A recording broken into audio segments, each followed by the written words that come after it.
Grace and blessings be multiplied to you, precious friend. Sumi Ademola here again, your partner in the pursuit of intimacy with God. We've been talking about how you can prepare yourself to hear God. Hearing God is not something you just take for granted. It's something that you must be intentional about. If you want to hear God, there's certain level of preparation. There's certain preparations required on your part to hear the voice of God. You've got to be intentional. Habakkuk 2:1, the prophet said, I will take my position and be on watch, placing myself on my tower, looking out to see what he will say to me. So if you want to hear what God will say to you, you've got to take your position. You've got to be intentional. You've got to make some preparations. And so last time I began to share with you that the first thing you prepare when you want to hear God is you prepare your heart. You get rid of what Ezekiel called the idols of the heart. You get rid of hidden sin, anything that leads you to sin or any unconfessed sin. You get rid of it because any sin you harbor inside of your heart will ultimately hinder you from hearing the voice of God. Psalm 10:17, God says, Lord, you have heard the desire of the humble. You will prepare their heart. You will cause your ear to hear. So, when you prepare your heart, God will cause your ear to hear his voice. When you prepare your heart by getting rid of sin, when you remove sin out of the way, I tell you, my friend, you're going to hear God's voice loud and clear.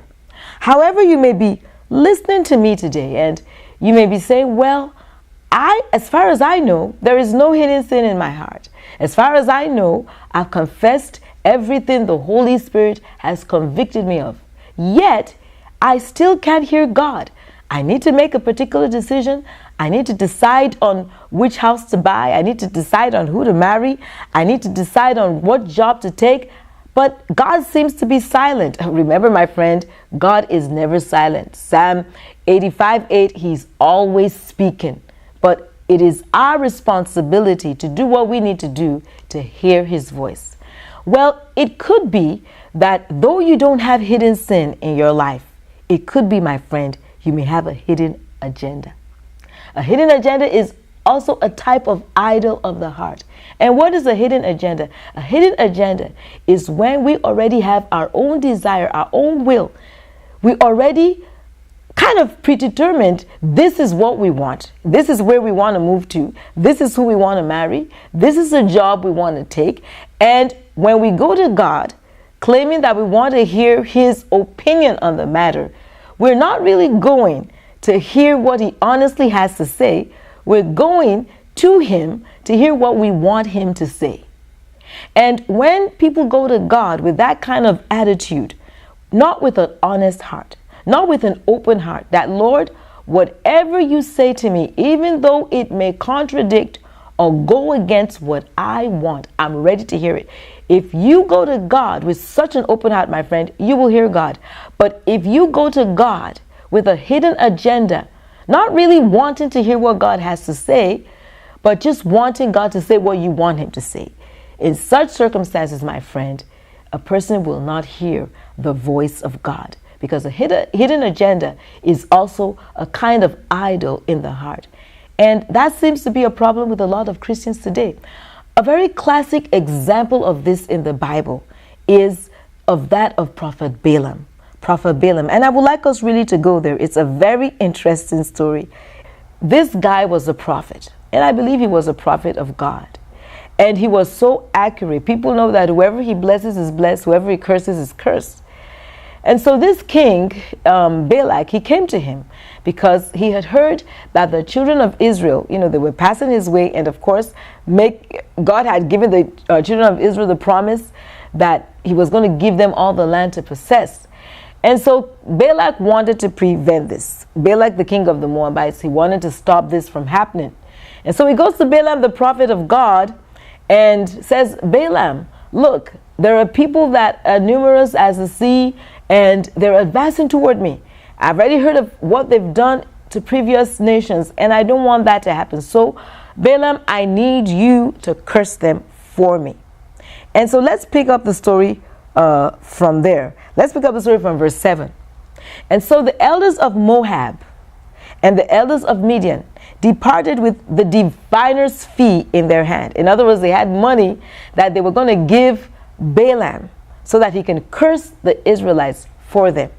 And so with this money in their hand, they came to Balaam and spoke to him the words of Balak. That is the words of King Balak. Verse 8. So the elders of Moab and the elders of Midian departed with the diviner's fee. That is the money that Balak had sent them to give Balaam as a reward for cursing the Israelites. And so they went with the fee in their hands, and they came to Balaam and spoke to him the words of Balak.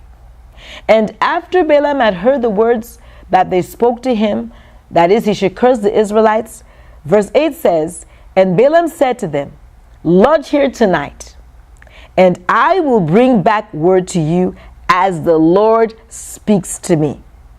So the princes of Moab stayed with Balaam. And verse 9, listen carefully. Then God came to Balaam and said, who are these men with you? So Balaam said to God, so at this point he's hearing God. Balaam said to God, Balak the son of Zippor, king of Moab, has sent me saying, look, a people have come out of Egypt, and they cover the face of the earth. Come now and curse them for me. Perhaps I shall be able to overpower them and drive them out. Now listen to verse 12. This is God's true voice, true word to Balaam. And God in verse 12 tells Balaam, you shall not go with them, and you shall not curse the people, for they are blessed. And so Balaam rose in the morning and said to the princes of Balak, go back to your land, for the Lord has refused to give me permission to go with you. So Balaam is doing okay up till now. However, when the princes of Moab went back to Balak, Balak then sent them back. I mean, it's a very interesting chapter. I suggest you read it. So when they went back to tell Balak that, hey, Balaam says, God says don't curse the people. And so he's not going to even take the money from us.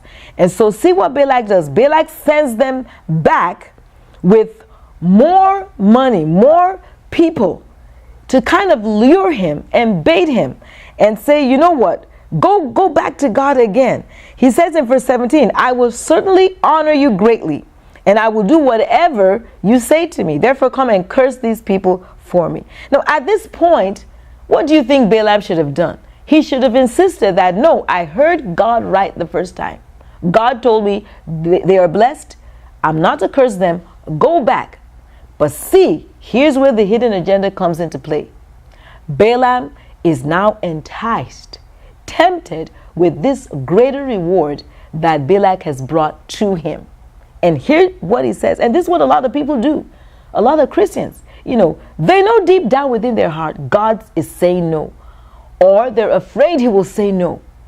And they go to God, not with an honest heart, but just going to him, hoping God will say what they want to hear. And this was what Balaam did. He went back to God. He had no business going back to God. God spoke clearly the first time. And so when he goes back to God, hear what God says. When he goes back to God, Let's take it up from verse 19. He said, now therefore, please you also stay here tonight, that I may know what more the Lord will say to me. I mean, God had nothing more to say but what he had already said. And maybe you are listening to me now. God has already spoken. You wanted him to say more because you wanted him to say what you want him to say to you. No, let's come to God, honestly wanting to hear what he has to say and surrender it to him and say, Lord, your will, not mine, be done. But anyway, Balaam went back and listened carefully. In verse 20, God came to Balaam at night and said to him, if the men come to call you, rise and go with them. But only the word which I speak to you, that you shall do. Friend, it seemed that God said something different from what he said at first. But the reality of the matter is, God never wanted Balaam to go with Balak. And even though it seemed as if God permitted him to go, Balaam heard God say that because he did not come to God with an honest mind. And if you read further down in the story, he went on, he made his way to go on, acting on the second word that he perceived he heard from God. And God sent an angel in the way to actually kill him, an angel with a drawn sword. Were it not for his donkey that, saw the angel and refused to go on further, surely Balaam would have been struck dead by that angel. And so, friend, when you go to God, you must make sure that you're going to him with an honest heart. That even if what I hear God say is not what I want to hear, is not what my flesh wants to hear, as long as I am certain, because it is the voice, the true, honest voice of God, I'm going to obey it. When you have that heart of humility, the heart of honesty, I tell you, my friend, you will always hear God 100% of the time. I trust you were blessed by the broadcast today. Thank you so much for listening. Please share this broadcast with a friend. And also, if you've not already done so, subscribe to this channel, follow us on Facebook, Twitter, and Instagram, so that I can continue to inspire you and empower you to know God more than ever before. God bless you.